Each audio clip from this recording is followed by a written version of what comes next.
Well, cameraman, like everything else in life, there are pros and there are cons. And a lot of pros and cons we didn't expect to run into. I think the biggest thing to take away from it is that for most of it, it was super positive, and I completely understand the entire idea behind it. It's a bunch of people getting together to support a cause. That's fine. You're there for the parade mostly. Sometimes you're there with friends, family, or partners. I'm still surprised by that one guy who had that Stonewall sash. Yeah. Like only like 6 people on this server have that sash. That's a collector's like what Bill's hat was in Team Fortress 2 to the 9th degree is what that sash is to here in Earth, Meat Space, Life, the FPS MMORPG. In this server, that sash, that him holding the camera bore witness because cameraman's too busy playing flash games and engaging in petty theft. Like, we saw that sash. Well, and dealing with aliens, but... what was he doing in Forest Hills anyway? Going to the park? There's a fucking park right here. What? Alright. It's not that park. Anyway. It was really nice. And for the most part, I think anyone going to it, if they like put on blinders and just like follow the parade, would completely understand what they're seeing and be like, I can get behind this every step of the way. You take those blinders off though, and then there is just piles of garbage everywhere, and nobody cares to pick it up. But okay. And I always assumed that I guess the gay community was also somewhat tied with like the environmentalist community and the Green Initiative. Maybe I'm wrong. Maybe that assumption is just like stupid. But like, I'm sorry, I've never seen that much garbage, and I live in New York City, and the streets were covered in it. I think. Well, I'm not saying it is the reason, but a reason for that is because, as per that Metro article you read. On the ink and the paper on the train on the way to the wage slave gladiator in Mumbo Jumbo times, it said it would be New Year's Eve levels of NYPD security and coverage. Now, at one point, Munoxxus and I were just walking around trying to figure out where the parade actually was, and it was all a bunch of closed, like cordoned off blocks where the garbage was overflowing and piling, and there were a lot of we saw women twerking to nothing in particular, and you and I both immediately looked for like, who's filming this? Is there a camera about? Is someone on their phone? What is the? And it was nothing in particular. Men in jock straps twerking, of course, gaining the... It was like IRL Craigslist before they got rid of the personal section, because I imagine a couple people ended up in Samsonite luggages across the 5 boroughs, so they had to put that, down. I mean, the question that... Near the end of it, because when we stayed by the parade, it's hard to get lost in it, but as you move further away from it, and you start to look at it from like across the street or down the block, you start to notice that there's a lot of degeneracy. And like, I guess the question I kept asking myself was like, what is the purpose of that? Because all you're doing is pushing people away from the communal ideology, because it's like, oh, you just came here to get shit-faced drunk and it's 12:30 in the afternoon and you're passing out? Okay. Or on drugs. Yeah, or like, I mean, I can't really tell the difference half the time. You saw the video, like, you But, like, and we only have one on camera, but, like, there was a lot of them. There was a lot of people getting really fucked up, and we're just, like, are you taking advantage? Are you part of this community? I can't tell. But maybe, like, maybe the people who are there to, like, actually celebrate the Pride Day should probably look at those people and, like, I don't know, shoo them. Or the police should, like, do something about it. Because, like... And on top of that, like, you want to keep talking degeneracy, cameraman? Like, as our friend Basement put it best shortly after, Pride is who you were yesterday. What's with all this shit you're wearing? Or not wearing in that case. Like, shout-outs to Basement. Would you wear that kind of silly, like, revealing outfit to, like, your family barbecue? No, because you wouldn't be proud of who you are. You wouldn't have any self-respect. You'd be embarrassed. Like, the christening of your sister's baby? Yeah, your wedding. Would you go get deli meat? Would you take your dog for a walk in that? No. Getting milk at 9:30 before the supermarket closes? I'll even take it. Like, some people, yeah, you would. Great. You should be wearing that at Pride, because you wear that on a Monday...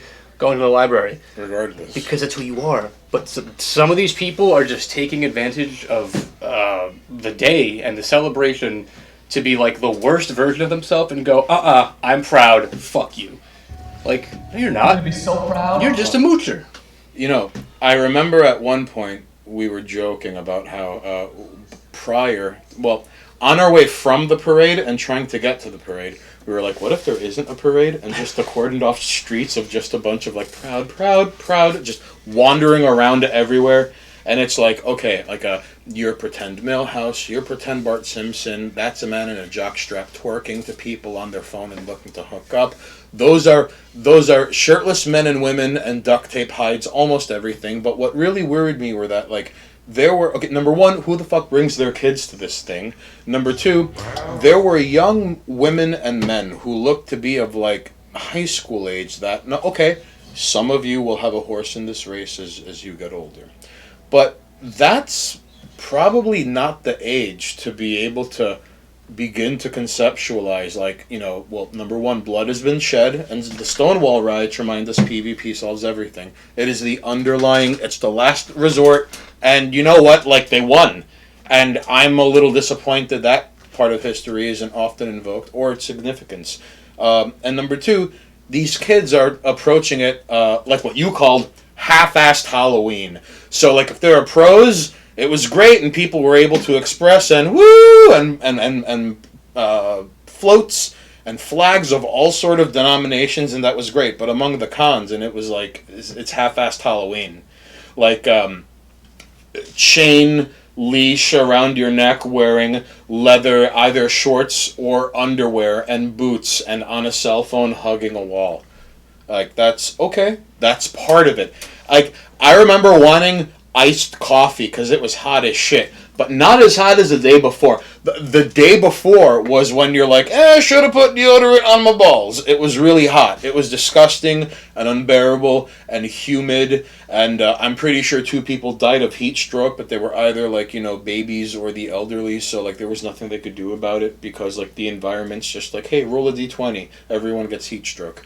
So, but no, we were looking for iced coffee, and I was like, yo, Dunkin' Donuts, and he was like, and I was like, holy shit, and I've never seen a more crowded Dunkin' Donuts in my fucking life. Or a more empty farmer's market in the middle of a pride parade. Right! That was... It was a ghost town in the farmer's market, and the Dunkin' Donuts was packed out with teenagers, though. Like, right. You know what, the cameraman, here's, like, alright, so, you've been hanging out with us for a little while. Haynes, I know you've seen this, and, like, for people watching at home, like, I know you've seen this, too. You ever been to a party, or a concert, or, like, a get-together, like a barbecue or something, or a wedding? Like, pick your social event where people are, like, drinking and possibly doing drugs, right? And everyone's having a good time, and then you have that one friend, or family member, or that random person at, like, the bar who just gets way too drunk, and everybody notices it, and they're making everyone's life harder. Right. But, like, you can't technically tell them to stop because, like, you're at a bar and he's drinking, and, like, kind of like the drunk uncle in Thanksgiving. Sure, but, like, you have that person, and, like, everyone's got a different version of it, but, like, you look at it and you're like, why are you doing this here? Oh, there were plenty of those. Why are you doing this now? Like I said, it was a good, 1 in every 5 people. I mean, granted, they were grouped together. It's as if, like, they knew what they were going there for. Like, you didn't see, like, the dude in heels with, like, a choker on hanging out with, like, people in, like, plain clothes being like, yay, pride. No, like, that dude was with, like, 3 other people who were, like, half naked. Steve? There was none of that. No. It was, like, completely separate events, as if, like, the parade itself was people being like, yes. And then in the back, it was like, yo, who wants to hook up? It was... Or, like, cry in the corner because I took too many drugs. So it was like that. It was like seeing a bunch of people taking advantage of something, and, like, you can't say, like, shoot, go on, get. You know... Because you're too proud.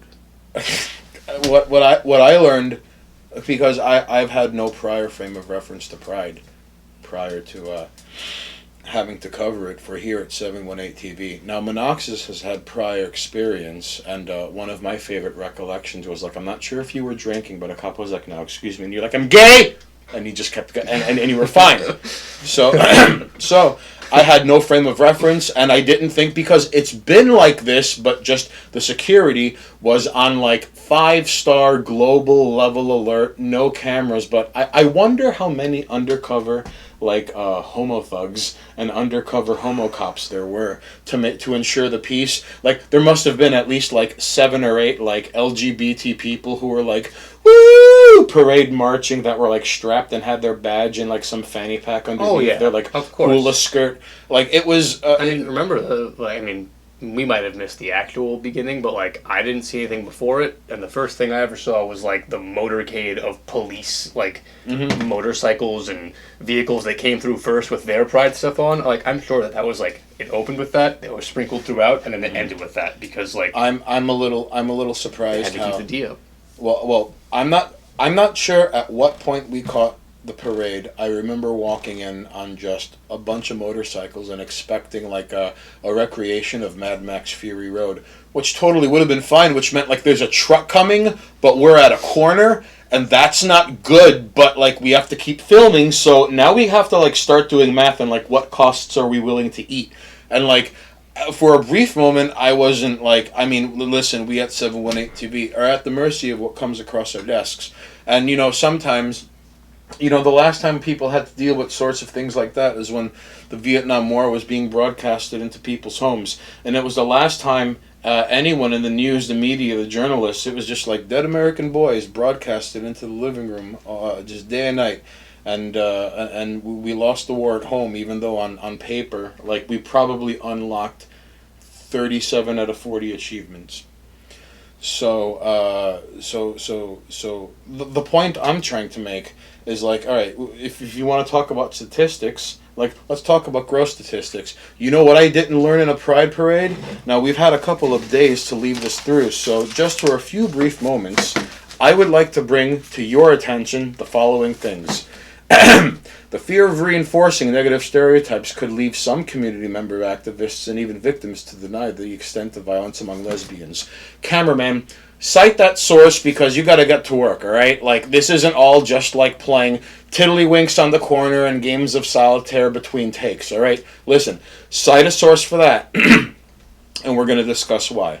Now, one thing that I felt was absent in Pride was when they didn't speak about how the media, I don't want to blame society as a whole, but the media or people, I mean, especially if you have social media and you're like, yes, queen, slay, and whatever it is people do on the screens they're permanently attached to on their right or left hand.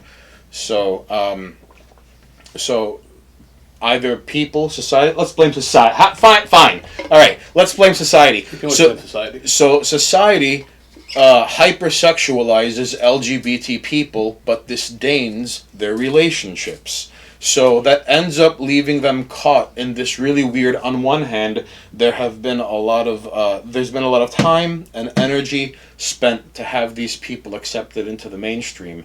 Yet, on one hand, they're hypersexualized, and on the other hand, dehumanized. Because, their relationships are almost seen as invalid, even though it's mandated to cheer for them now, Yeah. Which is a strange bind that you almost never see presented in Pride, and I don't understand. There are a number of things in Pride that like for starters, why would you bring your kids to Pride, especially if they're like babies? Why are you showing babies listen. It's like bringing your baby to a house party. Would you do that? Why would you bring your baby to like a Super Bowl party? Because eventually someone's gonna fucking puke out the 3-bean dip that they ate all of it before the end of the first fucking quarter because they were like, you fucking shots, man, yeah! Because he was on a roll because no one's betting serious money on the fucking Super Bowl, but he called it and he felt that he was entitled that the Tampa Bay Buccaneers were gonna beat the shit out of the Oakland Raiders, so he just decided to take it upon himself, and then you just saw the worst that humanity had to offer, and then eventually hookers and blow are involved in women crying, and then they're screaming, and then a pimp gets whacked, and then you gotta bury him in Schenectady, and would you bring your baby to that? I wouldn't bring a baby to that, not even my baby to that, and I don't even have any babies. I mean, to be fair, I wouldn't bring some of my own close personal friends to something like the Pride Parade, just because A, some of them are kind of bigoted, but B, it's not the kind of place you go to experience what that community is really about. Mm-hmm. It's just it's a celebration, which, I mean, you've been to a party. There's the party aspect where it's we're doing the thing we came here for. Right. And then there are the people in the back of the party who are I just came here for the booze. and to hang out with my friends. Or like in protests, like, I'm just here for the violence. Well, yeah, but like in this case, it's like I'm just here for the sex, or the like sexual overtones, I guess, because I'm sure a lot of people didn't like actually hook up with anyone, but like, hey, it's an excuse to wear less and show myself off, and no one's gonna judge me, and then I can go home and put on my regular sleeping clothes and wake up tomorrow and go to work and act like it never happened. Right. This episode is dedicated to people who travel to other states and or cities or even overseas on Pride to do IRL Craigslist shit, because like even though like the personal section has been banished because again like I don't know if people kept washing up on shore or if because like statistically speaking the LGBT is like a community is more recipient to being like the receiving end of acts of violence or sexual violence and despite all of that, this episode is dedicated to people who go elsewhere to celebrate Pride so they can do all of the things that they don't want coming back home to them on the soil with which they live on. I mean, like, if you want to go to a party and hook up with someone, like, I'm sure there are Pride Day parties. Like, I'm sure there are loft parties for this shit. I'm sure there are clubs that have entire events built up around the Pride Parade and the Pride Month and the Pride Weekend and, like... Well... But, like, instead, it's like, you know what's a good place to do the stuff that I would do behind closed doors where people, like, aren't supposed to watch me doing it? 2 blocks from the Pride Parade, in the area that they shut down while the cops sit there being like, I want to arrest them. Right. It's kind of like how 420 is celebrated 3 days afterwards at like some jackoff's loft in like Prospect Park. Yeah, or like again, like at least on 420, the whole premise is like let's go get high, and people are gonna leave us alone as long as we leave them alone. We have a mutual agreement here. Yeah. Come to think of it, cameraman, what really stood out was the police presence, which number one allowed for people to litter wherever the fuck they wanted. There were garbage bags stuffed to the brim and then just bursting and in slow motion barfing out the refuse people kept throwing on the pile that was forming outside of garbage cans. The fact that we saw people walking by and being like, oh, we're just throwing it on the floor now? It was why? What? We thought for a couple of minutes it turned into Pride versus nature, or like Pride versus the environment, or Pride versus the ecosystem, or Pride versus the biome it's currently existing in. Gay Pride versus New York City, because fuck the police's laws, fuck the garbage men in the morning, screw the guys who gotta sweep up the floors, I'm doing drugs right here, all these businesses that are shut down for the day because they can't function because you people are crowding outside and twerking, like... Because you can't, like, because some of you can't be civilized. But again, I say some, because like I said, for most of that, it was a swell time. I would say, like you mentioned earlier. But you take those blinders off, one you out look of behind you, and it's like, what's happening over there in the back? 1 out of 5 people were there for reasons that are not to be proud of. Oh, or not at all. Like I can't see how that's brave. All right, now speaking of brave. This is all you. I already read the first one. You could just take it word. Cameraman, make sure to cite sources where applicable. You gotta get to work. No, listen, I don't care about your personal best in solitaire, and I'm not gonna let you sign on to my Steam account, and I'm not gonna let you fucking sign on to a fucking screen name on Gang Garrison, and Munoxxus isn't gonna let you fucking sign up for, like, Clash of Clans. Like, what the fuck is wrong with you? But why are you playing solitaire? I gave you auto chess on everything. Like, stop that. Yo, remember that time when I was like, yo, you want to play battle chess, cameraman? And you're like, yeah, man. And I'm like, all right. And then, like, I gave you the IP address, like how people had to log on to multiplayer versus mode / co-op back in the day, and, like, you didn't come through because you're busy, like, watching elephants paint themselves because, oh, shit, look, Munoxxus, the elephant is sentient and aware of itself. And it's like, yo, that's great, but remember when you said you wanted to play battle chess? You should be reading rather than playing video games, cameraman. Yeah. I mean, take a break once in a while, but anyway. So let's see. Social service agencies are often unwilling to assist victims of domestic violence perpetrated by women. Victims of domestic violence in lesbian relationships are less likely to have the case prosecuted within a legal system. And a 2013 study revealed that 7.6% of lesbian couples in the U.S. live in poverty, compared to 5.7% of married straight couples. Similarly, 32% of lesbian couples without a high school diploma were in poverty compared to 18.8% of straight couples. How strange. We've looked at the numbers. You got that, cameraman? Thank you. Yeah, he's got the sources. It'll be fun. The only way you're getting out of this one is if you say you already knew. Hi, I'm Stan Haynes. He's Munoxxus. And we're here with the Center of Disease Control and the HRC.org, whatever, reference, site, sorting. Come on, cameraman, you gotta get to work. Now, sexual violence affects every demographic and every community, including lesbian, gay, bisexual, and transgender people. According to the Centers for Disease Control and Prevention, lesbian, gay, transgender, and bisexual people experience sexual violence at higher rates than heterosexuals.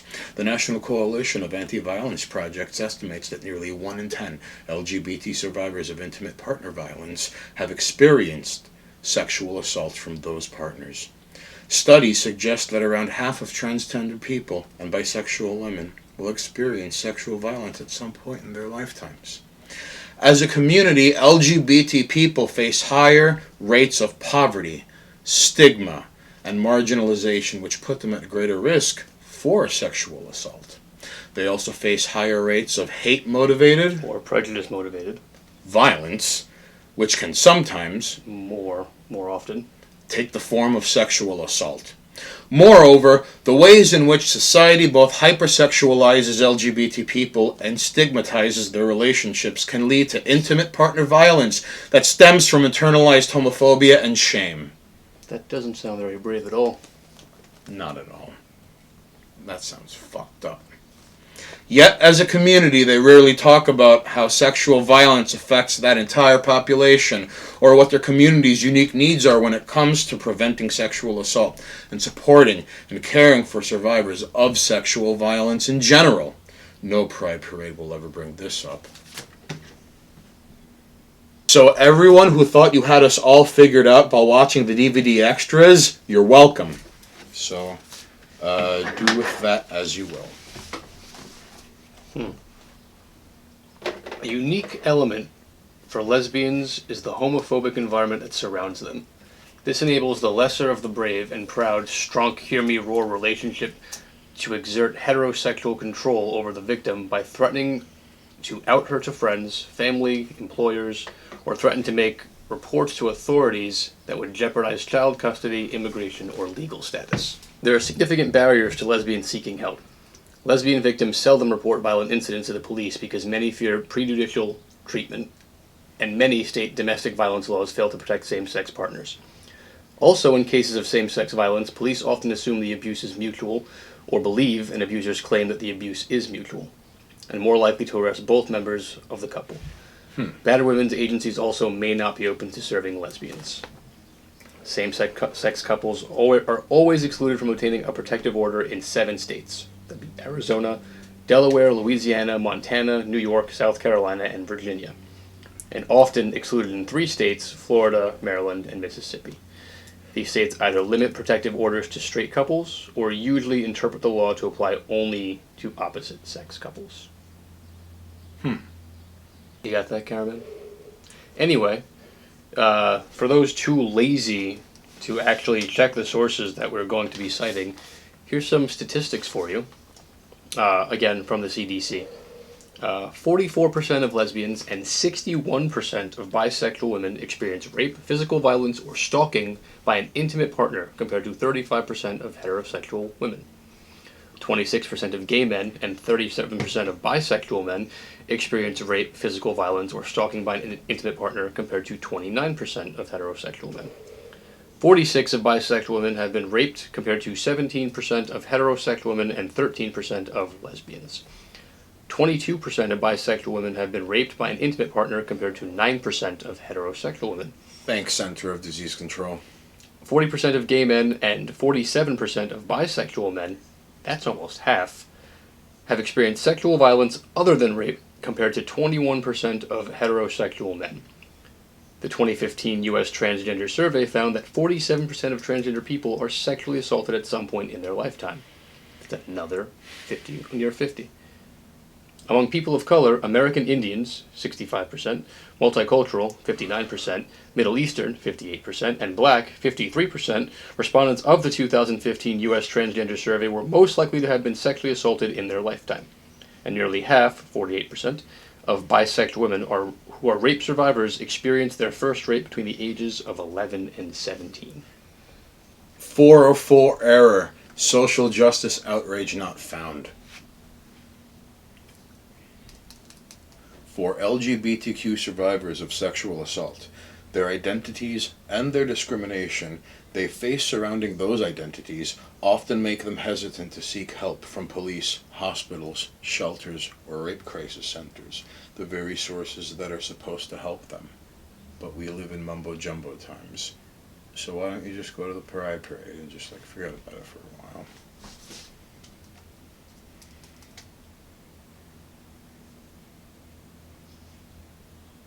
Put the thing on the screen. You know which one. Please. Put it on the screen. Please, you Thank have you, to. Cameron. I know you know. You're good.